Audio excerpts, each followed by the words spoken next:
Hello good morning guys, how are you. मैं Uttam Kumar YouTube channel competition point by Uttam sir में आप लोगों का वेलकम करता हूं। कैसे हैं आप लोग?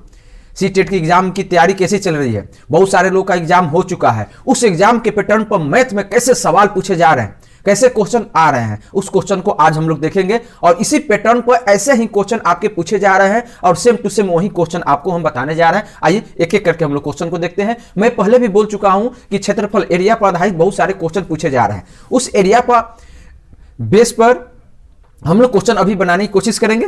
आइए देखते हैं पहले क्वेश्चन से। करा दो त्रिभुज के क्षेत्रफलों का अनुपात 4:3 है और ऊंचाइयों का अनुपात 3:4 है, तो इनके आधारों का अनुपात ज्ञात कीजिए। पहुंच करके क्वेश्चन को पढ़ लीजिएगा। ऐसे ही क्वेश्चन एराइज कर रहा है, क्वेश्चन आया हुआ क्वेश्चन है। कहता है, आइए अब हम लोग एक एक करके देखते हैं।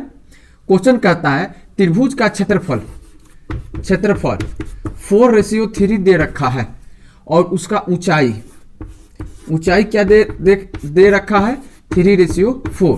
क्या पूछ रहा है? इसका बेस मतलब आधार जब पूछ रहा है तो आपको ये फाइंड करना है। एक बात बताइए, त्रिभुज का क्षेत्रफल बराबर क्या होता है? क्षेत्रफल 1 बाई क्षेत्रफल 2 किसका? त्रिभुज का।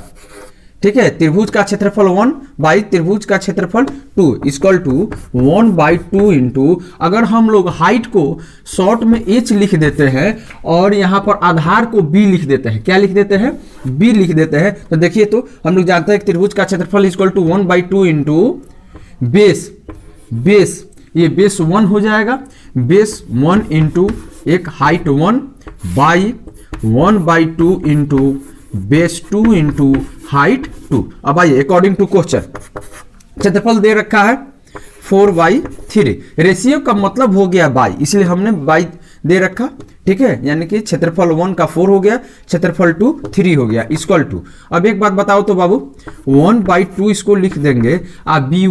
b1 हम लोग आधार निकालेंगे तो आधार को एक b1 मान लेंगे और दूसरे वाले को क्या मान लेंगे? एक और कर देते हैं b2 ले लेंगे। ठीक है, तब b1 यहां पर नहीं है, निकालना है। b2 क्या होगा? निकालना है h1। तो हाइट की बात कर रहे हैं तो इसको हम लोग h1 ले लेंगे, इसको हम लोग h2 ले लेंगे, क्योंकि बाई के रूप में है। h1 कहने का मतलब हुआ कि पहले वाले क्षेत्रफल में हाइट कितना है? 3 है।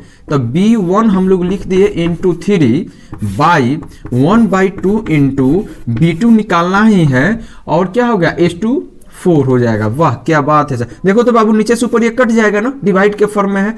ये b1 b2 के फॉर्म में होगा तो ये नहीं कटेगा। अब हम लोग क्या करेंगे? क्रॉस मल्टीप्लिकेशन करेंगे। तो क्रॉस में करेंगे तो क्या होगा? इधर हम लोग लिख लेते हैं b1 by b2 equal to 14/3 जा 9। b1 के सामने क्या है? 16 है। b2 के सामने क्या है? 9 है। तो हम लोग लिख सकते हैं, इसलिए b1 ratio b2 equal to 16:9। हम लोग का आंसर आ गया कि नहीं आ गया? कितना जबरदस्त है बताइए। यहां तक आप लोग को कोई प्रॉब्लम? किसी को कोई प्रॉब्लम नहीं है। अगर अनुपात की बात किया जा रहा है तो ये अनुपात के फॉर्म में हो गया, रेशियो के फॉर्म में हो गया। कितना आसान क्वेश्चन, इस प्रकार क्वेश्चन पूछे गए हैं। आप लोग सोचिए मत, ऐसे क्वेश्चन को बना डालिए। ऐसे ही क्वेश्चन एराइज किए जा रहे हैं। अगला क्वेश्चन है, इसको पढ़ लीजिए। एक समकोण त्रिभुज में एक दूसरे के लंबवत इसकी भुजाएं 15 सेंटीमीटर एवं 8 सेंटीमीटर है, तो इसका परिमाप क्या होगा? इसको पहुंच करके पढ़िए। देखिए कितना बढ़िया क्वेश्चन है, आपको घुमा दिया। अब आप सोचने लगे कि इसको हम लोग कैसे बनाएंगे। बस ऐसे ही क्वेश्चन एराइज कर रहा है, सेम हूबहू ऐसे ही क्वेश्चन आ रहा है। आइए देखते हैं कैसे। समकोण त्रिभुज की बात करता है ना, सीधे समकोण त्रिभुज बना दीजिए जिसमें 3 वर्टेक्स, ठीक है, एक ए बी सी। ठीक है, यहां पर 90 डिग्री हो गया तो ये समकोण त्रिभुज हो गया। अब 15 cm है, BC 8 cm है और AC नहीं मालूम है। हम लोग AC को निकाल लेंगे। परिमाप के लिए हम लोग का क्या होगा? तीनों जो लाइन है, तीनों साइड है, इसका सम हो जाएगा। तो हम लोग कैसे निकालेंगे? तो कर्ण स्क्वायर बराबर, कर्ण किसको बोलेंगे? ये कर्ण हो गया हम लोग का, ये आधार हो गया, ये लंब हो गया। कर्ण स्क्वायर बराबर लंब स्क्वायर प्लस आधार स्क्वायर तो लंब कितना है 15 सेंटीमीटर का स्क्वायर प्लस आधार कितना हो गया 8 सेंटीमीटर का स्क्वायर, ठीक है ना। अब बात बताइए, अब ये स्क्वायर जब इधर से इधर जाएगा तो क्या हो जाएगा, स्क्वायर रूट में चेंज हो जाएगा। तो रूट अंडर 15 का स्क्वायर करेंगे कितना हो जाएगा, 15 का स्क्वायर करेंगे 225 हो जाएगा, सेंटीमीटर स्क्वायर हो जाएगा, इस पर भी स्क्वायर बढ़ जाएगा।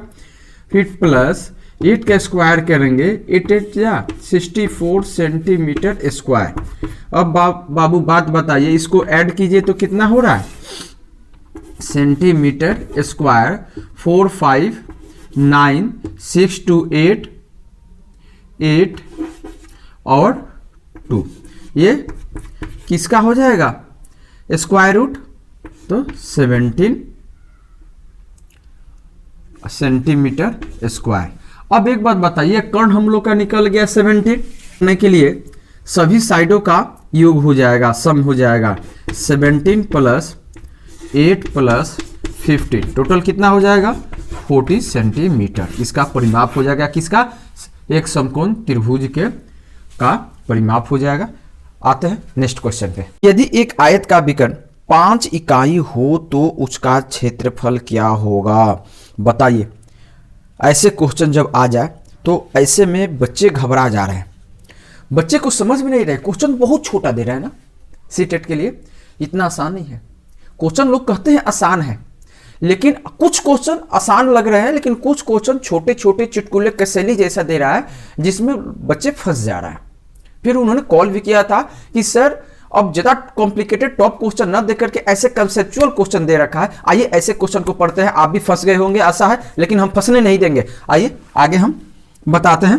क्वेश्चन कहता है कि आयत का विकर्ण दिया है ना, तो हम लोग लिखेंगे आयत का विकर्ण, आयत का विकर्ण स्क्वायर बराबर हम लोग लिखेंगे लंबाई का स्क्वायर प्लस चौड़ाई का स्क्वायर, ठीक है ना।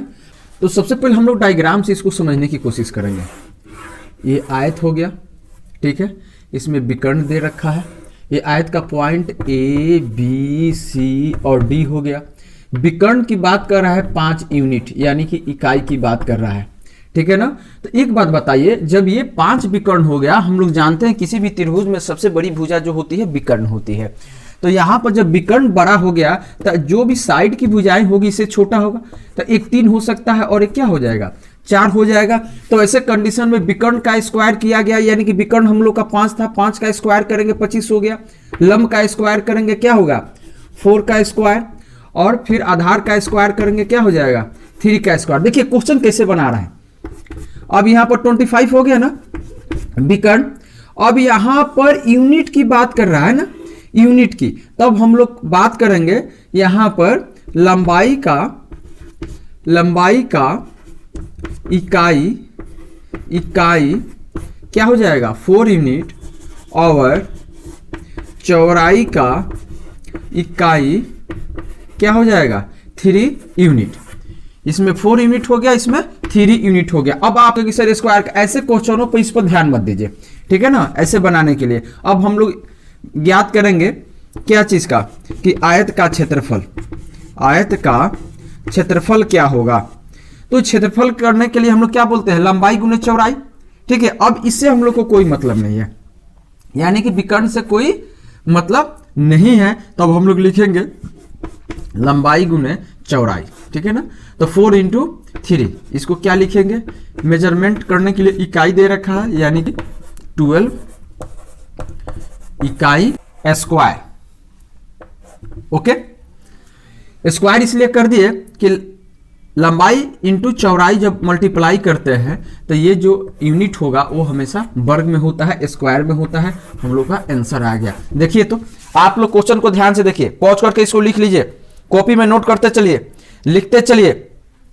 ये क्वेश्चन आपका बहुत छोटा दिया गया है, लेकिन बनाने का 100% प्रोसेस इसका अलग है। अगर प्रोसेस आप नहीं जानते हैं तो आप लोग नहीं बना पाइएगा, है ना। जबरदस्त दम लगा के पढ़ाई करो, घबराना नहीं है। बहुत दिमाग को स्थिर करके ऑनलाइन सीबीटी एग्जाम हो रहा है ना, ध्यान से आप लोग पेपर देते जाइए। समय आपका चलते रहेगा, उस पर ध्यान रहना चाहिए। आपके दिमाग में ये चीज जरूर होना चाहिए कि किस सेक्शन को कितना देर में हम लोग अटेम्प्ट करें। मैथ को कितना देर में कर देना है, बाल मनोविज्ञान को कितना देर में कर लेना है, शिक्षण शास्त्र को कितना देर में कर लेना है। इस को ध्यान में रखते हुए आगे आइए अगले क्वेश्चन को देखते हैं हम लोग। अगर दो वृत्तों का क्षेत्रफल का अनुपात 4:9 है तो उसकी परिधियों का अनुपात क्या होगा। कितना सुंदर क्वेश्चन है। सभी कहेंगे कि सर ये तो क्वेश्चन में दम नहीं है तो बना कर दिखाइए। ये तो क्वेश्चन आप लोगों को फंसाने वाला है, लेकिन उत्तम सर के क्लास में आप आइए, देखिए कैसे उत्तम सर इसको बताते हैं मात्र एक लाइन में, वो समझाने के लिए आप बिना कलम से इसको बना सकते हैं। तो क्वेश्चन में क्या दे रखा है, परिधि का अनुपात दिया है। तो परिधि का अनुपात क्या है, परिधि का अनुपात, ठीक है, 4:9 दिया गया। तो हम लोग को फाइंड करना है क्षेत्रफल का अनुपात, यही ना आपको फाइंड करना है। बस बन गया, इसको बस स्क्वायर रूट में ले लीजिए, कितना हो जाएगा, स्क्वायर रूट 4:9, 2:3 आंसर। वाह क्या बात है सर, आपने क्या जादू दिखाया। फिर से इसको समझ लीजिए, परिधि का अनुपात दे दिया है। किसका अनुपात, ये परिधि का 4:9 है। क्षेत्रफल का अनुपात फाइंड करना है तो हमेशा आप लोग आंख बंद करके स्क्वायर रूट में इसको दे दीजिएगा। स्क्वायर रूट में दे करके क्षेत्रफलों का अनुपात √4:9, यानी कि 4 और 9 क्या है, तो ये क्षेत्रफल का रेशियो दिया गया है, ठीक है ना। इस रेशियो को हम लोग रख देंगे, स्क्वायर रूट में तोड़ेंगे तो ये 4 का कितना हो जाएगा, 2 हो जाएगा, स्क्वायर रूट से बाहर निकलेगा तो, और 9 क्या हो जाएगा, 3 हो जाएगा, बस आंसर हो गया। ऐसे ही क्वेश्चन राइज कर रहा है मेरे दोस्त, एकदम क्वेश्चन को उड़ाते हुए पढ़िए। आते हैं अगले क्वेश्चन पे, पढ़ लीजिए आप लोग, कितना जबरदस्त क्वेश्चन है। यदि एक वर्ग की प्रत्येक भुजा की लंबाई आधी कर दी जाए तो उसका क्षेत्रफल हो जाएगा। देखिए कितना जबरदस्त क्वेश्चन है। क्वेश्चन कह रहा है कि वर्ग की प्रत्येक भुजा, वर्ग यानी कि स्क्वायर की बात करता है ना, वर्ग की प्रत्येक भुजा, ध्यान दीजिए, वर्ग की प्रत्येक भुजा को आधी कर दी जाए, आधी हाफ कर दी जाए, आधी कर दी जाए तो उसका क्षेत्रफल पूछ रहा है। तो मान लेते हैं कि अगर वर्ग की भुजा ए है तो इस वर्ग की प्रत्येक भुजा को आधी कर दिया जाए। सपोज डेट वर्ग यही ना हुआ, तो हम लोग जानते हैं कि अगर भुजा ए है तो सभी ए होगा, तो प्रत्येक भुजा को आधी कर दी जाए। तो आधी करने के लिए a/2 लिखेंगे, बिल्कुल सही, सबको समझ में आ रहा है ना। हाँ, तो ये भुजा हो गया, इसको आधा करने के लिए 2 से भाग दे दिए, आधा हो गया। तो आधी कर दी जाए तो उसका क्षेत्रफल, तो हम लोग जानते हैं वर्ग का क्षेत्रफल, वर्ग का क्षेत्रफल बराबर क्या होता है, भुजा स्क्वायर होता है। क्या होता है, भुजा स्क्वायर होता है, यानी कि ये सभी भुजा आपस में बराबर होते हैं। कोई भी इसमें से ये भुजा मान लेते हैं, इसका स्क्वायर कर देंगे, वो क्या हो जाएगा, वर्ग का क्षेत्रफल। तो देखिए तो बाबू यहां पर ए स्क्वायर लिखा, यानी कि भुजा स्क्वायर लिखा, तो इसको आधी कर दी जाती है, तो हम लोग लिखेंगे a/2 के दी होल स्क्वायर लिखेंगे कि नहीं लिखेंगे। तो इसको हम लोग कैसे लिखेंगे, तोड़ेंगे। तो ये स्क्वायर का जो मतलब है यहां पर, ये जो ब्रैकेट में नीचे और ऊपर बाई के फॉर्म में दिया है, दोनों के लिए ये स्क्वायर है। कैसे, तो ए का स्क्वायर लिख देंगे ब्रैकेट को हटाने के लिए, और नीचे 4 लिख देंगे। इसको हम लोग क्या लिख सकते हैं, a² × 1/4 भी लिख सकते हैं ना, लिख सकते हैं कि नहीं। यहां पर समझ में आ गया, यानी कि 1 से इसमें मल्टीप्लाई करेंगे तो इतना ही आएगा, कोई दिक्कत नहीं है। तो यानी कि हम लोग कह सकते हैं, हम लोग का आंसर क्या होगा, 1/4 आ गया। यानी कि हम लोग इसको लिख सकते हैं, यहां पे भी लिख सकते थे, लेकिन आप कंफ्यूज हो जाते, इसलिए मैंने इसको बताया 1/4, 1/4। इस प्रकार भी क्वेश्चन दे रहा है, ठीक है। हम लोग का आंसर हो गया। देखिए पॉज करके इसको लिख लीजिए, पढ़ लीजिए। हमने कुछ नहीं किया, वर्ग का फॉर्मूला रख दिया, भुजा को आधा करना था तो मैंने भुजा को यहां पर आधा कर दिया, बस अकॉर्डिंग टू फॉर्मूला अनुसार मैंने इसको बैठा दिया। अब ए स्क्वायर होता है, लेकिन ए स्क्वायर के जगह पर हमने क्या पुट कर दिया, a/2 के दी होल स्क्वायर पुट कर दिया। इसको सॉल्व किया, यहां पर हमने आपको समझने के लिए अलग किया। इसको हम लोग आंसर क्या देंगे, आधा कर दी जाए, 2/4 लिख देगा, 1/4 लिख देगा, इनमें से कोई नहीं। आप क्या दीजिएगा, कुछ छोटा दे रहा है, लेकिन बच्चे बहुत ज्यादा कंसेप्ट के अभाव में नहीं बना पा रहे हैं। और हम चैलेंज देते हैं कि वीडियो देखिए, इस प्रकार अगर क्वेश्चन नहीं आया होगा प्रीवियस तो आप कहिएगा, और इसी तरह क्वेश्चन पढ़ के जाइएगा, ठीक है। अब अगले वीडियो पर भी इस टाइप में और ज्यादा क्वेश्चन हम बताने की कोशिश करेंगे।